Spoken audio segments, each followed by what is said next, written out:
I got involved in cancer research after my grandfather was diagnosed with cancer. And I remember the feeling that I had when I learned that there were no treatment options that could help my grandpa.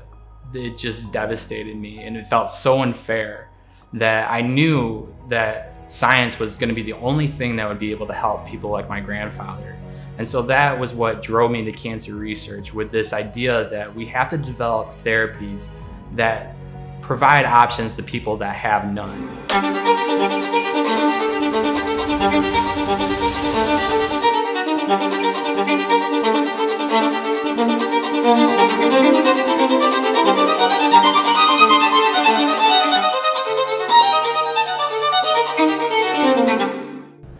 For centuries, doctors and scientists have been trying to defeat cancer, and in spite of intensive effort, cancer has remained one of the most difficult diseases to treat.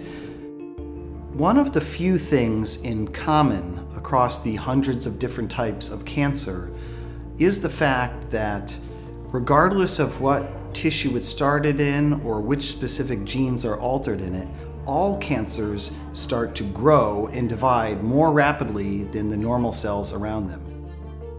And in order to divide and grow so much faster, they have different dietary needs. They have different metabolic needs.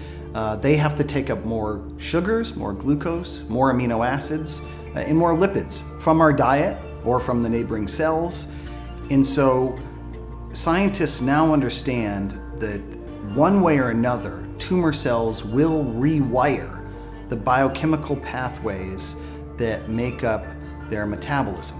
That's why here at the Salk Cancer Center, we have a collaborative team of experts with different strengths that are attacking cancer from different angles. We are targeting cancer metabolism as a way to attack all cancers, including the hardest to treat cancers. Every cell in the body has to eat in the same way that we eat food. But a cancer cell starts to become deranged in what it eats and how it grows and how it uses that food. And the goal is to try to cut off that supply line. What we hope to do is just push them over the edge so that they really can't survive. My lab is trying to understand how tumors can metabolically hijack the immune cells in the environment. For instance, by consuming extra nutrients that the immune cells and the T cells might use, but also by providing ones that they don't need. And so we're trying to figure out how we can reprogram or rewire those immune cells, those T cells, to function better in that environment. The Salk Institute is a hotbed for metabolism research, and coming together with cancer biologists and immunologists and trying to find this intersection of how these cell types are metabolically regulated. Changes in metabolism can alter how well a cancer patient will respond to therapy. And my lab has discovered that a specific type of immune cell called a B cell delivers the most effective anti-tumor immune responses to therapy. And what makes B cells so special is that they can overcome the many challenges that tumors present, including harsh metabolic microenvironments. You can't really talk about the role of metabolism in cancer without talking about mitochondria.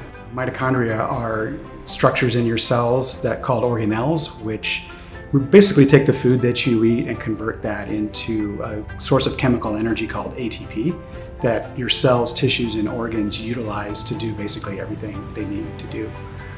Mitochondria are also sort of an armory of metabolites that the cell needs to proliferate to survive and to withstand stress. For this reason, cancer cells actually take advantage of this. They co-opt mitochondrial metabolism to allow them to obtain their high growth potential and to survive really the harsh environment of the tumor.